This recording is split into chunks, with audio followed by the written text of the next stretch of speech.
آج ہم income tax ordinance 2001 میں بتائے گئے کانسیپٹ آڈٹ کے بارے میں بات کریں گے کہ آڈٹ کیا ہے، آڈٹ کا نوٹس کیا ہوتا ہے اور ڈپارٹمنٹل اتھارٹیز آڈٹ کب انیشیٹ کر سکتی ہیں۔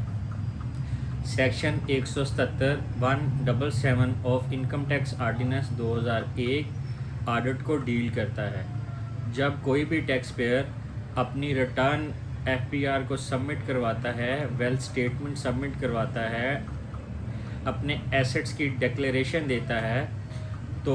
اس کے بعد 120 کا آرڈر اناؤنس ہوتا ہے۔ 120 کا آرڈر جو ہے وہ سیلف اسیسمنٹ کا آرڈر ہوتا ہے۔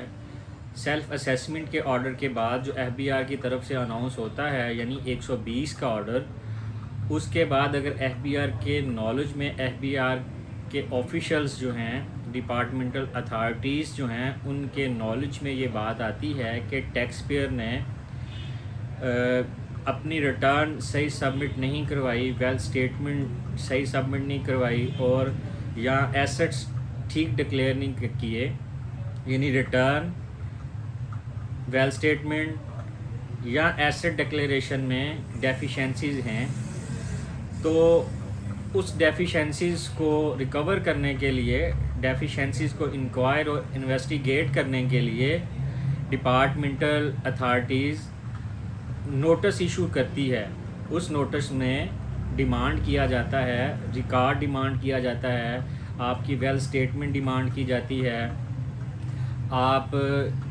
کا جو بھی ٹیکس پیئر کا ریلیونٹ ریکارڈ ہوتا ہے وہ اس نوٹس میں ڈیمانڈ کیا جاتا ہے۔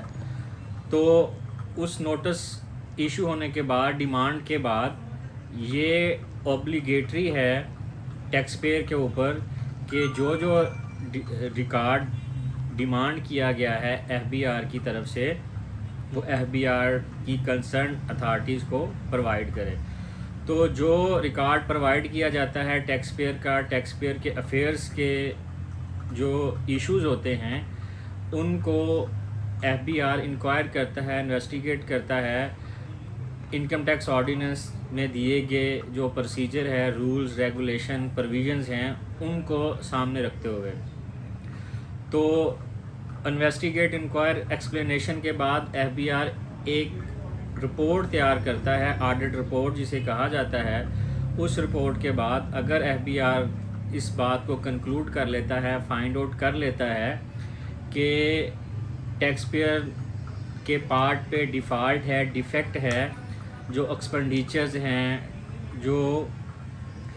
ایسٹ ڈکلیریشن ہے، جو پیمنٹ آف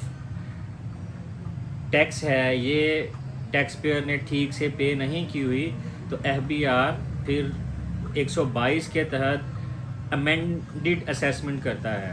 یعنی ایف بی آر کو لگتا ہے کہ یہ جو امینڈڈ اسیسمنٹ کا آرڈر ہے، یہ ایف بی آر کے نالج کے مطابق، ڈیفینٹ انفارمیشن کے مطابق بالکل ٹریو ہے، جو کہ ٹیکس پیئر کو پورا ٹیکس پے کرنا چاہیے تھا، ایسٹ ڈکلیریشن ٹھیک بتانے چاہیے تھے، ریٹرن ٹھیک سے فائل کرنی چاہیے تھی، وہ ٹیکس پیئر نے نہیں کی۔ تو اگر تو ٹیکس پیئر ریکارڈ دینے میں فیل رہتا ہے، ریکارڈ پرووائڈ نہیں کرتا آفٹر ایشوئنگ آف نوٹس، تو ایف بی آر 120 کے تحت بیسٹ ججمنٹ اسیسمنٹ بھی اس کے خلاف پاس کر سکتا ہے۔ تو یہ جو نوٹس ہوتا ہے ایف بی آر کا، اس میں لکھا جاتا ہے، ٹیکس پیئر کا نام لکھا جاتا ہے، ایڈریس لکھا جاتا ہے، سی این آئی سی لکھا جاتا ہے، اس کا ٹیکس ایئر لکھا جاتا ہے، اور سب سے اہم بات اس میں ریزن لکھی جاتی ہے، لیگل ریزن لکھی جاتی ہے کہ کس لیگل ریزن کی بنا پہ، کس ڈیفیشنسی کی بنا پہ، کس ڈیفالٹ کی بنا پہ ٹیکس پیئر کو یہ نوٹس ایشو کیا جا رہا ہے۔ تو اگر ٹیکس پیئر جو ہے وہ تعاون نہیں کرتا ایف بی آر کی اتھارٹیز کے ساتھ، تو اس کے اوپر سیکشن 182 انکم ٹیکس آرڈیننس کی پنلٹی بھی امپوز ہو سکتی ہے، سیکشن 120 کے تحت بیسٹ ججمنٹ اسیسمنٹ بھی ہو سکتی ہے، اور سیکشن 122 کے تحت جو ہے وہ امینڈڈ اسیسمنٹ بھی ہو سکتی ہے۔ تو یہ تمام جو امور ہیں، اگر ٹیکس پیئر پیش ہو رہا ہے تو بھی اگر ٹیکس پیئر پیش نہ ہو رہا ہو تو بھی ایف بی آر کی اتھارٹیز 177 کی جو 177 کا جو آڈٹ ہے اس کو انیشیٹ کرنے کے بعد جو کورسو میئرز ہے وہ لے سکتی ہے ٹیکس پیئر کے اگینسٹ. تو 177 کی جو پاورز ہیں یہ ایف بی آر کی اتھارٹیز کے پاس ہیں, سیکشن 177 میں لکھی ہوئی ہیں. یہ کسی بھی وقت کسی بھی ٹیکس ایئر میں F B R taxpayer کے خلاف ڈیفینٹ انفارمیشن کے اوپر, اس کے نالج میں آنے کے اوپر وہ تمام deficiencies, defects, defaults taxpayer کے اگینسٹ وہ اس کو انیشیٹ کر سکتا ہے. یہ تھا آج کا topic audit. Thank you very much.